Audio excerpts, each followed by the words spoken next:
Have you ever seen your own death? I did. Have you ever heard your husband and his mistress laugh over your corpse? I did. But what they didn't know was that I was listening. I was breathing. And I was planning something they would never recover from. The mansion was quiet. Too quiet. I sat at the dining table dressed in my usual simple silk gown. No makeup, no jewelry, just a tired wife trying to share a meal with her husband. James was unusually attentive that night. He poured my wine himself, and smiled too much. But his eyes couldn't lie. They were shifting, nervous. I had noticed strange calls lately. Whispered messages. Locked phones. And that perfume on his shirt that wasn't mine. I knew something was wrong. So I started watching. Listening.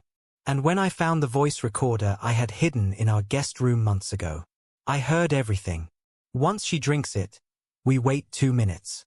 Then we take her out and dump her. That's it. Then I'll hand you the documents. That was my husband. And the woman I once called my younger cousin, Sarah. The betrayal stung. But I didn't cry. Not yet. I played along. I smiled back, took the glass, and drank it all. Then I let my eyes roll back, and let my body fall. The moment my body hit the floor, the room fell into chaos. James rushed over, checking my pulse with shaky fingers. Sarah stood by the wall, her hand covering her mouth, her eyes wide with shock, but not fear of my death. No. She was terrified of getting caught. She's not moving, James muttered. Sarah knelt beside me and placed a finger beneath my nose. No breath, she whispered. Then her eyes lit up. It was done. They thought it worked. James jumped to his feet. We have to move fast. The driver left. No one saw us. No CCTV. Let's wrap her up and go now. Before anyone notices. They didn't even cry. There was no guilt in their faces, just urgency and greed. James fetched an old bedsheet from the store and together, they rolled me up like I was a slab of meat. An object, a thing to be disposed of.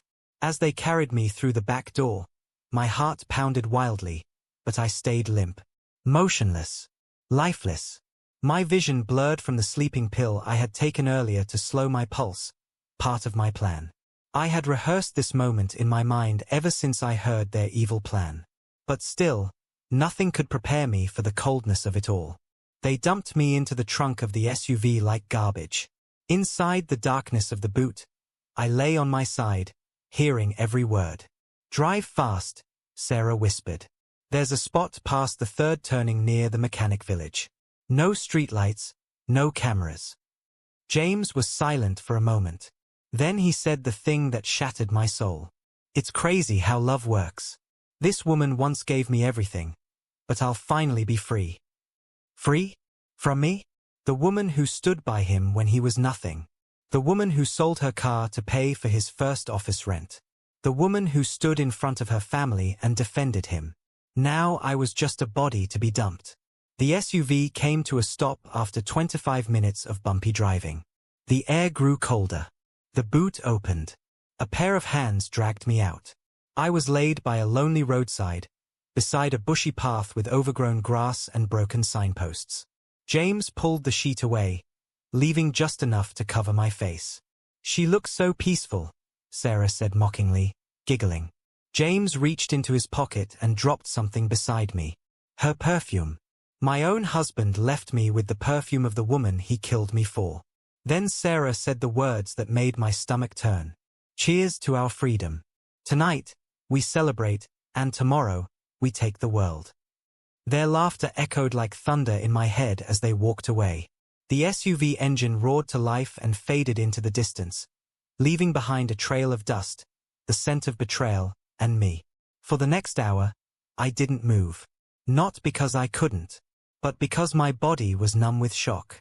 Not from the fake poison, but from something deeper, the death of everything I believed in.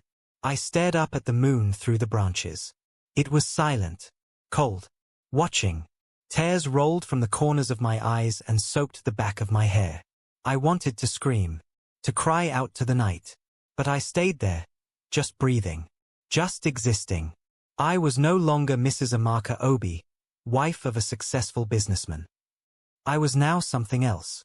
Something broken, but not destroyed. A small voice in my head whispered, "Don't rise yet. Let them believe you're gone. Let them play with your throne. Then when it matters most, rise from the grave and take back what is yours." That night, I didn't just play dead.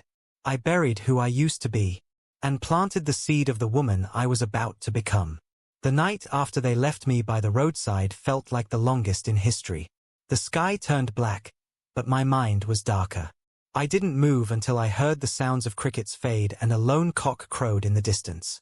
Then I sat up, slowly, like a ghost waking from the grave.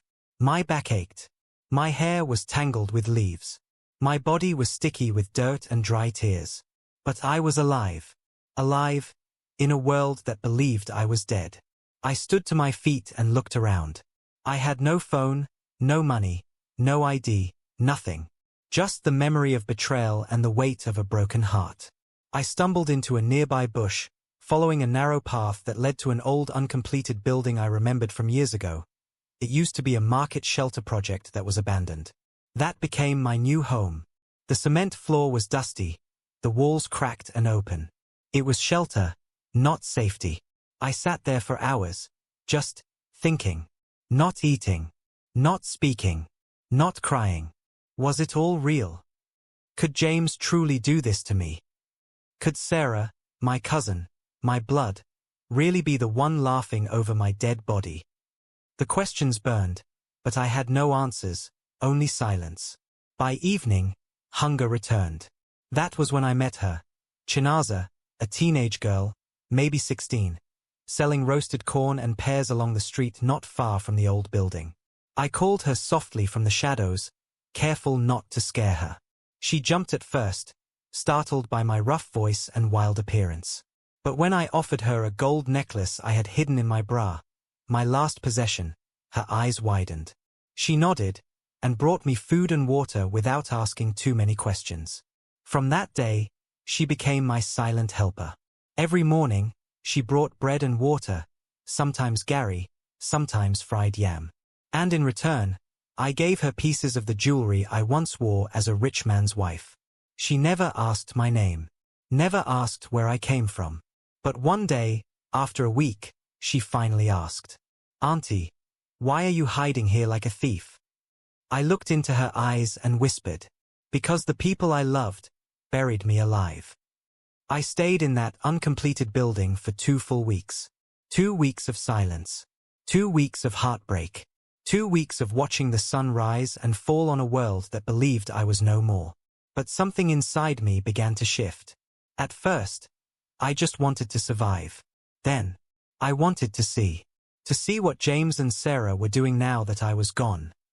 So I tied my hair in a scarf, wore old trousers Chinaza gave me, and walked down the road into town, carefully, like a fugitive in her own country. I avoided main roads, took back streets, hid my face, and when I reached a cybercafe downtown, I stepped inside and paid for 30 minutes using the last silver ring on my finger. I typed my name into Google, and froze. Breaking news: businessman James Obi mourns wife after mysterious food poisoning. Photos of a candlelight vigil at our mansion. Sarah, dressed in white, tears streaming down her cheeks, giving a tribute. I scrolled further and saw a photo that nearly knocked the air out of my lungs. James and Sarah, dancing at a private dinner event. My death wasn't even cold, yet they were already hosting guests in my house. In my living room, wearing my clothes. I felt the room spinning. But then came the final blow. Land transfer notice, Obi Holdings estate set for name change. My heart paused. They were already transferring my late father's property to Sarah. That was the moment it all became clear. James didn't just want me dead. He wanted everything I owned. My inheritance, my name, my power. And Sarah wanted the throne I built. I didn't cry that day. Instead, I stood up, walked outside, and looked at the sun. It was time to stop hiding. It was time to rise, not as the woman they betrayed, but as the ghost they would never forget. I didn't return to my mansion. Not yet. I was building something. A storm they wouldn't see coming. Now that I had seen how far they'd gone, I knew I couldn't fight them with just pain or emotion. I needed evidence. I needed the law. I needed proof. So I found an old friend of mine, Barrister Remy Oak, a human rights lawyer I once helped during her lowest moments. I showed up at her office, hair messy, skin burnt, body worn. She didn't recognize me at first, until I whispered her name. She gasped, clutched her chest. Tears filled her eyes. Amaka, you're alive. Yes, I said, but not for long. Not until I kill who I used to be, and bury what they did to me. She shut the door. I told her everything, about the poisoned drink, the fake death, the roadside dumping, and the betrayal of blood and love. When I was done, she sat back, trembling. Then she leaned forward and whispered, "We're not going to police yet. First, we collect evidence. Then we strike hard." That night, we set things in motion. She hired a discreet private investigator, a former SSS agent named Ukena, who used to work in political intelligence. He began trailing James and Sarah, watching them like shadows. And what he discovered shocked even me. James had transferred 60% of my father's real estate holdings into a shell company, and named Sarah as the new CEO. They had already met with a land buyer from Dubai, trying to sell 3 of the ancestral lands that had been in my family for generations. But they weren't just greedy. They were restless, nervous, arguing frequently in private. Ukena sent us audio clips of heated fights between them. Sarah, furious, "You said she didn't have a will. Why hasn't the bank cleared the last estate account?" James, frustrated, "The lawyer is asking questions. The death certificate is raising eyebrows." Sarah, "Fix it. Or I'll fix you first." The cracks were showing. And I was just getting started. Then came the perfect moment. Ukena tipped us off. James and Sarah were meeting at a remote location, an old building site just outside town, to finalize the signing of land documents. It was supposed to be a secret, but we were already ahead. We planted hidden cameras around the site, wired one of our undercover agents as a security guard nearby, and waited. The meeting happened at 4:12 p.m. Sarah arrived first, looking sharp in a wine-colored gown. James came later, dressed casually and tired. His hands were shaking. She handed him the documents. "Just sign the last part. Then the Dubai buyer gets the go-ahead." James hesitated. "Maybe we should wait a little. Things are getting tight." Sarah snapped. "Tight? You're enjoying her mansion. You drive her car. You buried her with your own hands. What's tight?" She pulled out a pen and shoved it into his chest. "Sign it, James. Or I swear, you'll join her." He signed. And then, she smiled. But it wasn't a loving smile. It was cold, final, deadly. Before James could even lift his head, Sarah reached into her bag and pulled out a small kitchen knife, wrapped in cloth. Then, with one swift motion, she plunged it into his stomach. James gasped, eyes wide, mouth open in shock. "No witnesses, James," she whispered. "I don't share kingdoms." She pushed him down, picked the papers, and ran into her car. The next day, the entire town buzzed with news. Businessman found dead in abandoned construction site, suspected murder. Sarah vanished. Police had no clue where she had gone. The documents disappeared. The banks froze his accounts. But the country was already whispering. Wasn't that the husband of the woman who died mysteriously? And just like that, everything started to unravel. That was when I decided. It was time. I put on a black dress. Wore no makeup. No wig. And on the morning of the 3rd week, I walked up the same street where they had once planned my funeral. Neighbors screamed. Some fainted. Children ran. One woman even dropped her phone and whispered, "Jesus, she's back from the dead." But I didn't stop. I walked straight to the gates of my mansion. My staff saw me. They froze. Some cried, others bowed. They knew. They knew the truth now. I held up the court order in one hand, and a flash drive of all the evidence in the other. "Open the gates," I said. And they did. The queen had returned to her palace, not as a wife, not as a victim, but as a woman reborn from betrayal. The gates creaked open, slowly, like they, too, were shocked I was still alive. I stood at the threshold of my own mansion, the place where my dreams once lived, and where my nightmares had been birthed. The building towered above me, familiar yet foreign. The air was heavy with expensive perfume and deceit. Two of the housemaids stood in the corridor, frozen. One dropped a tray of glasses. The butler staggered back as if he had seen a ghost. To them, I was a phantom. A woman who'd died weeks ago and now walked upright with fire in her eyes. But I wasn't a ghost. I was justice wearing the skin of a wounded queen. I walked in like I owned the place, because I still did. The court order in my left hand was backed by irrefutable evidence. And the flash drive in my right held the darkest secrets of the betrayal that had unfolded here. I stepped on the Persian rug in the hallway, the same one James had picked with me on our honeymoon in Istanbul, and I felt the betrayal burn again in my chest. I didn't cry. I couldn't. There were no tears left, only rage and purpose. Inside the living room, everything had changed. My favorite wedding photo had been replaced by a portrait of James and Sarah in matching egbadas. They had turned my legacy into a celebration of betrayal. But now, one was dead, and the other was on the run. I turned to the staff, still trembling. They didn't speak. Then the housekeeper, Mama Tessie, who had served me for 10 years, walked forward and knelt. "Auntie Amaka, we didn't know what to believe. We heard you died." I raised her up. "No need to kneel. You didn't betray me. Others did. Where's my lawyer?"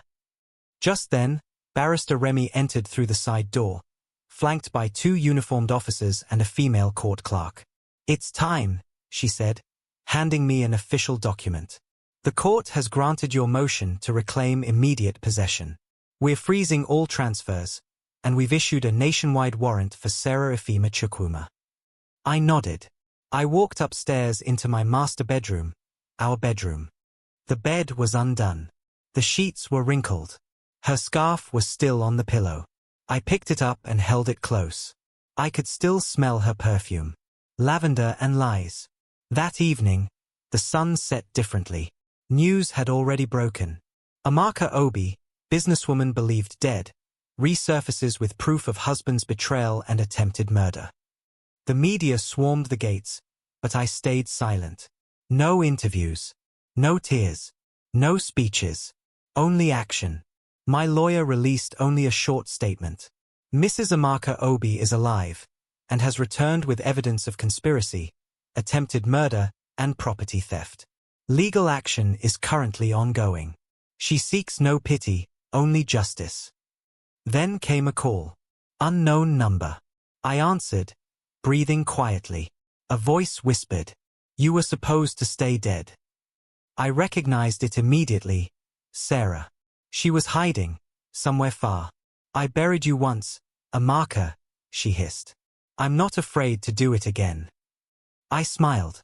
"Try it. But this time, I won't just play dead. I'll bury you myself."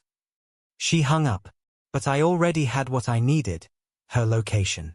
Our investigator traced the call. She was hiding in a remote guesthouse in Augun State, using a fake ID. Within 24 hours, we moved. By sunrise the next morning, Sarah was dragged from her hotel room, barefoot, screaming, and weeping. The same woman who laughed over my corpse was now begging the police to protect her from the ghost woman. She was arrested and brought back to Lagos under tight security. The courtroom awaited. The final battle was near. And this time, I wasn't the one on trial. Lagos High Court was packed. Every bench filled. The air was thick with whispers, flashing cameras, and the weight of justice long overdue. Some came out of curiosity. Others came out of disbelief. But most came because they wanted to see for themselves. The woman who came back from the dead. I sat in the plaintiff's box, dressed in all black. Not because I mourned, but because I was burying everything they had done to me, once and for all. Across the courtroom, Sarah stood in the dock, wearing a faded blue prison jumper. Her hair was scattered, her eyes swollen from endless nights of fear. But still, she tried to wear pride like perfume, failing miserably. She avoided my eyes. She couldn't face the woman she once left by the roadside. The judge entered. Everyone rose. The trial began. The state versus Sarah Ifeoma Chukwuma. Charges: attempted murder, conspiracy to commit murder, fraudulent possession of property, forgery, murder of James Obi. My lawyer, Barrister Remy, walked forward confidently, carrying a brown leather folder. Her voice was calm but sharp. Your Honor, this is not just a case of betrayal. It's not even just about money or property. This is about a woman who was pronounced dead, wrapped in a bedsheet, dumped by the roadside like trash, and rose again with evidence that shocks the conscience. The courtroom murmured. Then she played it. The footage. Hidden cameras. Secret recordings. The conversation between James and Sarah. The planning. The laugh over my lifeless body. The signing of property documents. And finally, the murder of James Obi at the construction site. As the footage played, Sarah shook violently. When the clip of her stabbing James was shown, several people gasped audibly. One of the female jurors even wiped away a tear. Then it was my turn to speak. I stood up, walked to the witness stand. My heels echoed in the courtroom like war drums. I raised my right hand, swore to tell the truth, and turned to face the court. My name is Amaka Obi. I am the legal wife of the late James Obi, and I was the woman they buried, alive. I told my story. Every detail. No tears. Just truth. I watched Sarah squirm, shake her head, mutter prayers beneath her breath. But none of it could save her. She had killed my trust. Killed my husband. Tried to kill me. But justice has a long memory. Her lawyer tried to defend her. Weakly. She acted under emotional manipulation, he claimed. She was used and misled by Mr. Obi. But the judge wasn't moved. He adjusted his glasses, leaned forward, and asked, was she also manipulated when she plunged a knife into a man who had just signed over illegal property to her? Was she hypnotized when she laughed over a body she believed was dead? Silence. The gavel slammed. Enough. In his closing statement, the judge looked directly at Sarah. What you did was calculated, cold-blooded, and cruel. You orchestrated the death of a woman who treated you like family. You manipulated a man to destroy his own wife. And when greed became inconvenient, you killed him too. But fate played a different game. The woman you thought you buried lived to testify against you. He turned to the court clerk. On the charges of conspiracy, fraud, and attempted murder, guilty. On the charge of first-degree murder, guilty. The court hereby sentences Sarah Ifeoma Chukwuma to life imprisonment, with no possibility of parole. Gasps, cries, applause, and then, silence. Sarah screamed, dropped to her knees in the dock, and sobbed uncontrollably. I didn't move. Not out of pride, but peace. Justice wasn't a fantasy anymore. It was real, and it had a face. Mine. After the trial, I walked out of the courthouse surrounded by cameras and questions. Mrs. Obi, how did you survive? Will you forgive her? Are you pressing for further compensation? I stopped, turned to them, and gave only one answer. I don't need revenge. I already got something better. A second chance at life. They say when you die and come back, nothing feels the same. They're right. But what they never tell you is how powerful you become. When you've survived everything meant to destroy you. I didn't return to my old life. I buried it. The woman who once lived for love, for marriage, for family approval. She died the night she was dumped like garbage by the man she trusted with her life. And in her place rose someone else. Someone sharper. Stronger. Unapologetic. My first act as a reborn woman wasn't revenge. It was restoration. I reopened my father's abandoned foundation, the Obi Legacy Orphan Trust, and renamed it the Rebirth Home. This time, I didn't put James' name on it. I didn't let a man attach himself to my legacy. I hired women who had once been victims of domestic violence. Widows, single mothers, girls who had been told their lives were over. I gave them jobs. I gave them dignity. I gave them back their mirrors and told them to never let another person define their worth. I wasn't rebuilding only for me.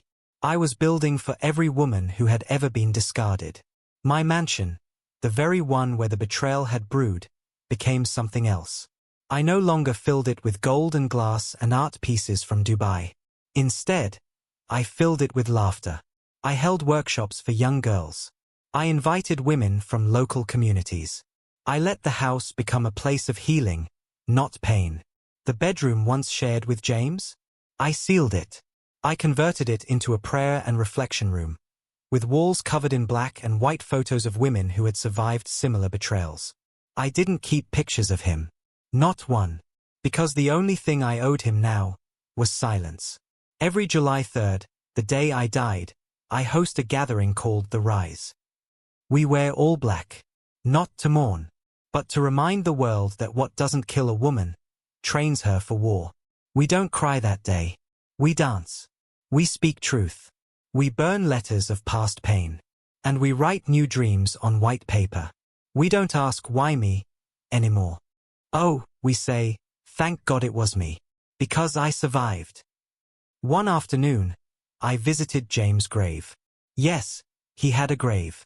After Sarah's arrest, the authorities buried him quietly. No fanfare. No ceremony. His family didn't even claim the body. They were too ashamed. I stood there in silence, holding a single white rose. Not out of love, but closure. You taught me that even angels can sleep beside snakes, I whispered. But I forgive you. Not because you deserve it, but because I deserve peace. I dropped the rose and walked away. I never returned. As for Sarah, she still sends letters from prison. Rambling, bitter, begging for mercy. I never reply. The system may record her sentence as life imprisonment. But I know the truth. Her real punishment is that I lived. People often ask me how I did it. How I came back. How I survived. My answer is always the same. I didn't survive because I was strong. I survived because I stopped asking for permission to be powerful. I am not the woman I used to be. I am not just a wife. Not just a survivor. Not just a name in court documents or news headlines. I am the storm that came in silence. I am the fire they thought had gone cold. I am proof that even in death, a woman can rise. They thought I was gone, but I was only waiting to be reborn.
Yeah.